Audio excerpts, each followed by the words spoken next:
So this is what I'm going to be working on, is this thing. You can see that this entire ball joint is canted that direction. It needs to come straight up. It's definitely more upright. I generally will do most of this work myself, but these are supposed to be like, that's supposed to sit much more flush. So if you look at the other side, and I'll go over there in a second, you'll see it. But I've been trying to get this to seat down in here properly, and I never really got this side to seat properly. And it's kind of annoying. But I do think that that'll work enough for now.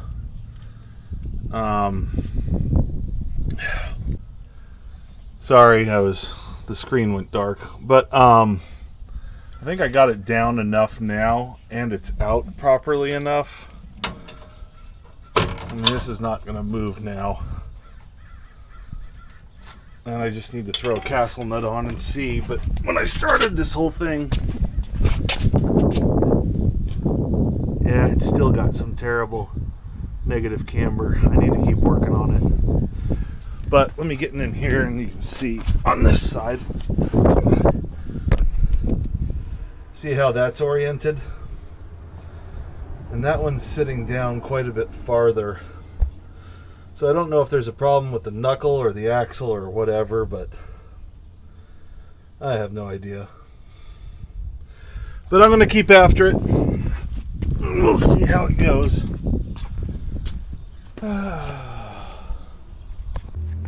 Alright, so here's where we're at.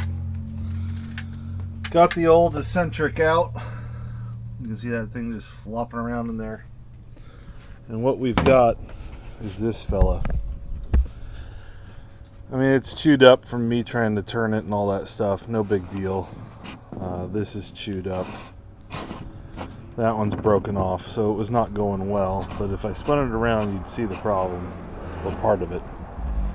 That's cracked, broke off.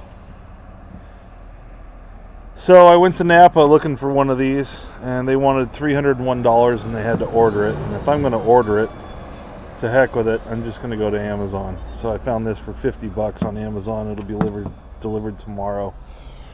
So now I'm going to work on the winch on this thing and see if I can get the winch working again. I have a terrible feeling that maybe the head unit's broken. I'm not real sure.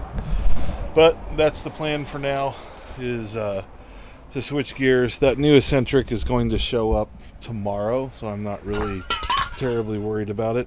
But yeah, that's the story, and I'm sticking to it. Apparently this wire had become severed. And I honestly didn't even see the wire down there at all. And it's running to the control box. Now the LED is completely burnt out on the switch, which is fine. But if I shut the power off here, you get nothing. Nothing. If you power this back on, it's working. There we go. So that's fixed. I really don't know what else I need to fix on this thing. I'd like to drill a hole and put a big plug for this thing here, because this is effectively a road draft tube, but I don't mind it being sucked back into here. If it sucks enough oil, then we'll have a problem, but I don't think that's going to happen. So I may work on this. We'll see. But that was successful, and I'm happy about that. So I'll just zip tie this up and make it look nice and put it in good position and all that good stuff, and make sure it's out of the way and doesn't get caught by something. But that's pretty much it. Everything's going good so far. So just look at it, and when you see broken wires, you can fix it. Yeah.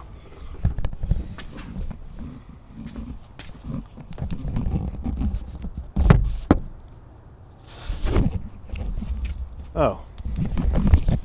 I had literally just recorded all that, and it's now gone. So let me start over. First order of business tonight is I've got a breather that's coming from that pair of valve covers, that hose that's running there. I had previously just had it sitting in front of the air filter, and that kind of worked, but I also saw quite a bit of blow-by smoke when I would come to a stop. So I decided that I was going to, I already placed a center punch there, a marking point, and I'm going to drill a hole for a grommet. It's going to go right there. Hopefully you can see it.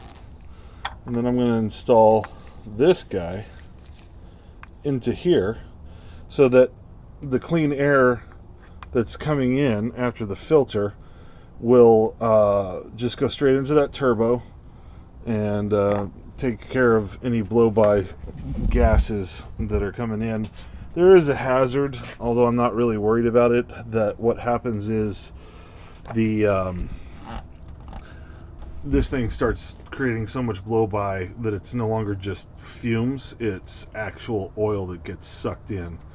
And I could get a runaway condition, but I'm not terribly concerned about it, and I also carry around a wood block to be able to stop that if this thing starts running away. But here is the bushing, of course, because fiberglass on the Corvette body, that doesn't work. But, well, you can see the light coming through. This is the old bushing, and you can see it's cracked, and you can see there's a little bit of a taper there. I believe that that's because the ball joint where that thing sits inside here is a little corroded, needs to be cleaned up before I slide the new one in, and I'll apply plenty of anti-seize to help it go in, so that I don't have that issue. But in the interim, I am going to just get this done and then go to work on that. Stick with me. Just going to keep after it just little by little. Just trying to tie up some loose ends on the truck. It's been fantastic so far, and I couldn't be happier with it. But that's what we got going on for tonight. All right. New plan. I tried doing the grommet thing. That didn't work. This elbow was a little too big, so I took a flap disc to it and just made it a little bit smaller. It was a snug fit as it was, and so I used my old friend RTV to go ahead and seal that up a little bit. It's not like a pressure or anything going on. It's not a big deal, and this is still removable because that's just RTV. So when this gets brittle and cracks, I ain't worried about it. So anyway, hang on. And like that, that's now installed. I don't think I need to put a hose clamp on there. I'm not really worried about it. If I need to later, then I will, but that should take care of that. That's one less annoyance. You probably can't see very well, but this is the lead for the factory coolant temp sensor, which is usually on the back of the head, but that's where I have my in-cab temp sensor, which is one of those glow shift doohickeys. But I had a dead gauge because this wasn't plugged in, so I decided to go ahead and just extend the wire and installed it beautifully. Sarcasm intended.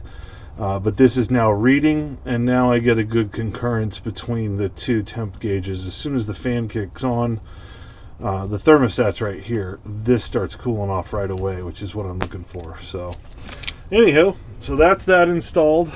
I should be good to go on that.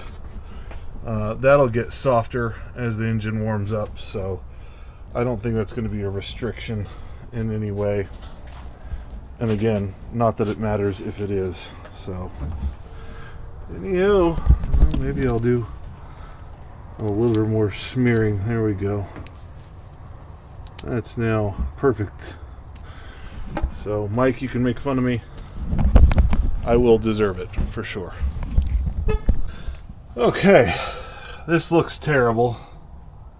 The angle's awful. I don't know if the entire arm is bent or what, but my main goal here is to get this as close to up and down as I can, and I think I've got it pretty close.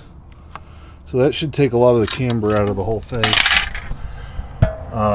I can't really get this to sit down anymore. I may try beating on it a little bit more, we'll see. But then I got to get the nut on and cinch it down, throw the wheel on, take it for a drive, and see what gives. Alright, for the astute among you, you'll see that I have trimmed off a sizable bit of the old castle nut here. Now, the important part on a castle nut is it just holds in position so that this thing can't come out. So, because of my extreme angle here that I've got, I couldn't get this started. I still had to disconnect the leaf spring or the coil spring from up here just to be able to get it to move enough that I could get that started. But I got it started. I'm going to go ahead and get that finished up and put this on the ground and see what it looks like and see if I've made any headway. Either way, that part was broken and I had to replace it, but I think I'm a lot closer. Only time will tell. Worst case scenario, this is a job I may take down to AutoFab in San Diego and see if they can get this figured out. I do know that if I run into a caster problem or camber problem where it's more like this, they say that if you raise up this coil spring by a little bit, that'll tilt this whole thing down that way a little bit, and when you do that, that'll help correct some of that. But I did get the ball joint when it was on its full weight on the jack stand. I did get it perfectly level in the bubble in terms of up and down. I have no idea how the front to back is, but I did get that set up, so I feel like I'm onto something. I guess we'll find out. Oh, no. It's okay. I haven't driven back and forward yet, so can't see crap over here. But I'm going to go for a quick test drive in this pig, and I'll pull it into somewhere that's reasonably well lit, and can see how my dirty work worked. And it's dirty. It's ugly. But this is just making things work, you know? It's just how it goes. Yeah, you can't see crap.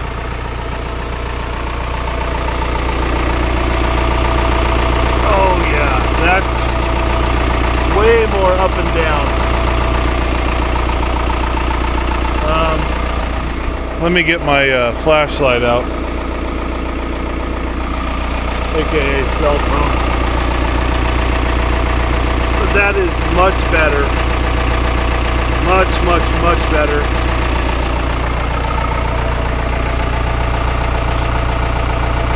That's much better.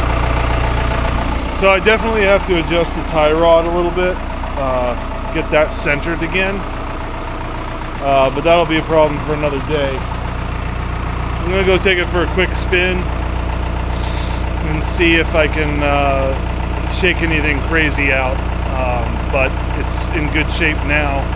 It's at least much more vertical, no longer canted this way, which to you guys would have been this way. So I call that a success. I did get the castle nut on and a cotter pin in, so that shouldn't back out. I'm calling that a win, and hopefully it's not a Pyrrhic victory. If you don't know what that means, Google it. I think PHRYIC.